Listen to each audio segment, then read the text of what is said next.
Muy buenas, espero que estén muy bien. Esta es la presentación que teníamos dispuesto a realizar el día lunes y que por cuestión de la conexión pues no se pudo realizar. Así que pues bueno, empecemos sin dilatar más esto. Bien, el clasicismo temprano. Las características. Busca transparencia, solidez tonal y simetría. Contrario al barroco, el objetivo principal de este estilo es la búsqueda de la naturalidad y el rechazo de los excesos. Posee una melodía principal acompañada por el resto de instrumentos. La melodía es protagonista, ¿verdad? Y tiene un carácter cantable, o sea, que es melodioso y que gusta mucho el cantar de estas melodías. La armonía es clara y estructurada y los acordes tienen funciones específicas. También tenemos cadencias definidas, tiempos, compás y rítmicas muy definidos, la predominancia del modo mayor reflejando vitalidad, gozo y alegría. Los modos menores son relacionados con tristeza o lo sombrío. La experimentación de dinámica y articulación en los conjuntos instrumentales, y el solista pasa a un segundo plano de la orquesta, ¿verdad? Estas son las principales características del periodo del clasicismo temprano. Bien, en este periodo también se desarrolla o se le llama, ¿verdad? Que el estilo que se desarrolló en esta época se llamó galante. Y algunas de las características pues, de este estilo galante pues, es que ocupan la segunda mitad del siglo XVIII y suponen inicialmente una reacción al barroco. El objetivo que ahora se le marca a la composición musical va a ser la búsqueda de la comunicación, la sencillez, la expresión elegante, ¿verdad? El resultado a veces es un poco artificial, diría yo, pero la contraportea alemana, que representa el estilo sentimental, será lugar de formación de grandes figuras y de los cambios musicales de la siguiente etapa. Veremos que, pues, de hecho, en la ciudad de Mannheim, pues, se desarrollará mucho de esto que estoy hablando y con grandes exponentes como Carl Philipp Emanuel Bach, hijo de Johann Sebastian. El clasicismo va a ser una etapa de significadas aportaciones en el terreno estilístico. La música instrumental supera en importancia por primera vez a la vocal. La orquesta, los grupos de cámaras, los tríos sustituyen, el trío de piano, perdón, sustituyen a los conjuntos barrocos, a las orquestas barrocas. La melodía se hace más movida y tonal. La estructura formal busca simplicidad y claridad, mientras que la música orquestal adquiere mayor variedad y cromatismo. La denominación de sonatas se reserva las piezas para un solo instrumento. Entonces, no sé si recuerdan que en el periodo barroco las sonatas eran en formas instrumentales, ¿verdad? Para ser tocadas y sonadas. Se reservan las piezas, como decía, para un solo instrumento, a lo sumo con la compañía del piano, adoptando en el resto de los casos nombres distintos según el tipo de instrumentación. Entre algunos de estos nombres o algunos de estos géneros que nacen, pues tenemos la sinfonía, el concierto, los cuartetos, ¿verdad? Bien, y seguimos adelante aquí. Vamos a hablar un poquito de la sinfonía. La sinfonía constituye la manifestación más influyente de la sonata y el medio que permitió dar a conocer el poder de la expresión orquestal.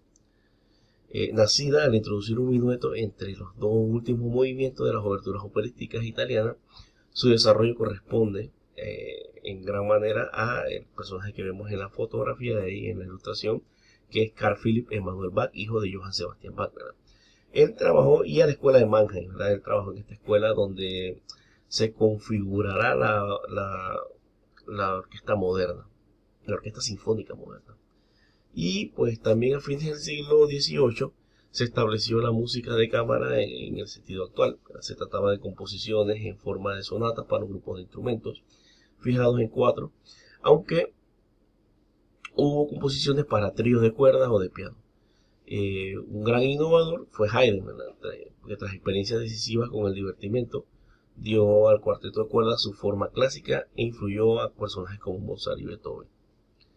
Respecto a la música vocal, a ver, seguimos adelante. Todavía no entramos aquí a este tema, pero bueno. Con respecto a lo anterior, respecto a la música vocal, la ópera continúa la línea evolutiva iniciada durante el barroco. Las composiciones serias van a quedar reducidas a las grandes celebraciones, porque lo remoto y real de las de sus situaciones las aleja del gusto del público. Al tiempo que las guerras y las crisis financieras dificultan el hacer frente a los gastos que llevan consigo. Sin embargo, no faltan esfuerzos para dar muchos grandes entusiasmas pues, de la ópera en esta época también, que no dejaron pues que morir la ópera. También importante mencionar que el estilo galante, ¿verdad? Fue el equivalente al rococó en la historia de la música, al estilo rococó, que se situó entre la música barroca y la música clásica. Y no es fácil definir el concepto con palabras, ¿verdad? Porque la música rococó se desarrolló al margen de la música barroca, particularmente en Francia, y puede ser considerada como música muy intimista, realizada de forma extremadamente refinada. De los máximos exponentes pues, de esta corriente, pues, puedo citar a Jean-Philippe Rameau, Pierre-Philippe Telemann, a Carl Philipp Emanuel Bach y a Johann Christian Bach. Ambos son hijos de Johann Sebastian Bach. Seguimos ahora hacia adelante. Perdonen. Bien, el Empfindsamer Stil. ¿Qué significa esto? Traducido al español significa estilo sensible, ¿verdad? Fue un movimiento importante que se produjo en la música instrumental del norte de Alemania a mediados del siglo XVIII y se caracterizó por un énfasis en la expresión de una variedad de emociones profundamente sentidas dentro de una obra musical. Esta estética es propia de una época muy dada a la expresión de sentimientos conmovedores, no solo en el arte, sino en la vida cotidiana. Está estrechamente ligado a la sensibilidad, ¿verdad? Y estaba el deseo de dar a una composición una aura de sencillez, de naturalidad, cualidades muy apreciadas en la perspectiva filosófica de la Ilustración. Los compositores querían aumentar el efecto de su música, dotando a cada tema de un carácter expresivo bien definido, incluso en ciertos momentos algo exagerado, debido a que el efecto parecía intensificarse considerablemente por los rápidos cambios de humor. Se colocaron en yuxtaposición frases y secciones de estado de ánimo muy contrastantes. Seguimos adelante. Vamos a hablar un poquito sobre los compositores, un pantallazo bien rápido. Y verán que abajo hay un link de YouTube. Ustedes tienen que entrar y pues vamos a hacer las audiciones de las obras. Es posible que de repente las hagamos el día viernes. Solamente nos reunimos para, ahora le doy las indicaciones, para hacer las audiciones. Bien, el primero que nos aparece y más significativo de este periodo es Carl Philipp Emanuel Bach, ¿verdad? Que también es llamado el Bach de Berlín o de Hamburgo, ¿verdad? Nació en Weimar en 1714 y murió en Hamburgo en 1788. Un compositor alemán, quinto hijo de Johann Sebastian Bach y de María Bárbara Bach. Se distinguió en varios campos, especialmente en la música instrumental y para teclado. Recibió una excelente formación musical de su padre. Carl Philipp fue un excelente clavecinista y flautista en la corte de Federico II de Prusia, en donde trabajó toda su vida. Se trasladó a Hamburgo en 1768, donde sucedió a Telemann, que de hecho era su padrino, como maestro de capilla de las principales iglesias de Hamburgo. Como teórico del clave, se anticipó a la moderna técnica pianística con su ensayo acerca de la verdadera manera de tocar el clave. Precursor del romanticismo por su defensa de la libertad del artista y por su evolución desde el estilo galante a otro más intimista llamado el estilo sensitivo.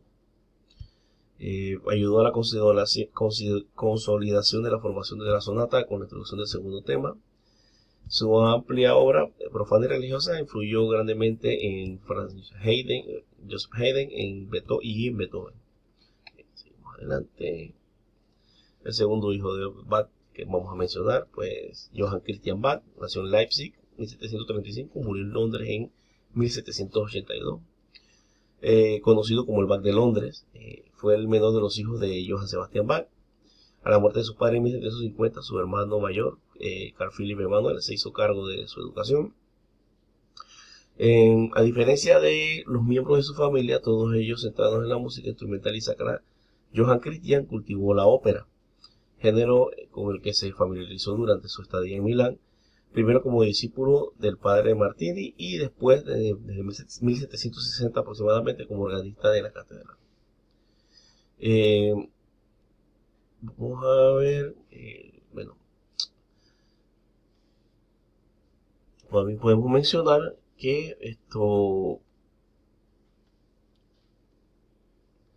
asimiló el estilo italiano, sus composiciones podrían ser consideradas como ejemplo de la escuela italiana, más bien, y a pesar de ser alemán, ¿no? Su obra ejerció una considerable influencia sobre el movimiento musical de toda Europa del Norte, a donde llegó el gusto por el italianismo. Concebidas al estilo de una encantadora galantería, sus sonatas para clavicordio fueron acogidas con gran entusiasmo y Mozart pudo escribir a la muerte del compositor una frase como qué pérdida para el mundo musical, ¿no? Hablando de Johann Christian Bach.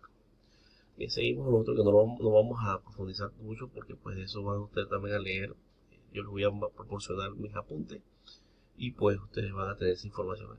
Scarlatti nació en Nápoles en el 1685 y murió en Madrid en 1757. Domenico Scarlatti, compositor, clavecinista y pedagogo italiano. Nació el mismo año que Johann Sebastian Bach y Georg Friedrich Händel, es un poco anterior a los hijos de Bach, ¿no? Bastante anterior a los hijos de Bach. Fue hijo de Alessandro Scarlatti, que también era un compositor del periodo anterior de barroco. Los primeros pasos de Domenico en el mundo de la música estuvieron guiados por el ejemplo de su progenitor. Seguimos. Giovanni Battista San Martini, italiano también, aproximadamente nació en 1700, 1701 y murió en Milán en 1775. Compositor, organista, maestro de coro y compositor italiano del barroco. Entre sus alumnos estuvo Christoph Willibald Gluck y que fue un prolífico compositor de óperas, que también lo vamos a estudiar más adelante. Johann Wenzel Stamitz, Stamitz, famoso entre los clarinetistas por un concierto de clarinete. Nació en República Checa en 1717 y murió en Mannheim, Alemania, en 1757. Compositor, violinista, director de orquesta y pedagogo bohemio. En el marco de la evolución de los conjuntos instrumentales propios del barroco hacia la orquesta clásica, la aportación de Stamitz constituye una referente indispensable. Su labor al frente de la orquesta de Mannheim fue al respecto decisiva, como también fue para la conformación de la sinfonía. También fue otro precursor de la sinfonía de Stamitz, importante. Seguimos. Franz Xaver Richter, Holzgau, Estrasburgo, 1709. 1789, compositor moravo de Moravia. Moravo. Fue maestro de capilla de Kempten, Mannheim y Estrasburgo. Seguidor de la escuela de Mannheim, participó en la reforma de la música instrumental y escribió abundante música religiosa. Siguiente.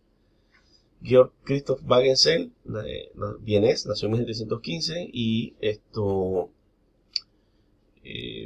recibió una beca de la corte para estudiar en 1735 el clave, contrapunto y composición con Mateo Palota, que era el maestro de capilla de la corte. En 1739 es nombrado compositor de la corte y puesto que conservará hasta su muerte. Y por último, no tenemos otros más. Karl Dieter von Dittersdorf. Bien, creo que no me va a alcanzar el tiempo. Voy a hacer otro video y lo voy a subir. Seguimos, vamos a quedar aquí en Dittersdorf y vamos a seguir en otro video, en la segunda parte que es más corta. Nos vemos dentro de un rato.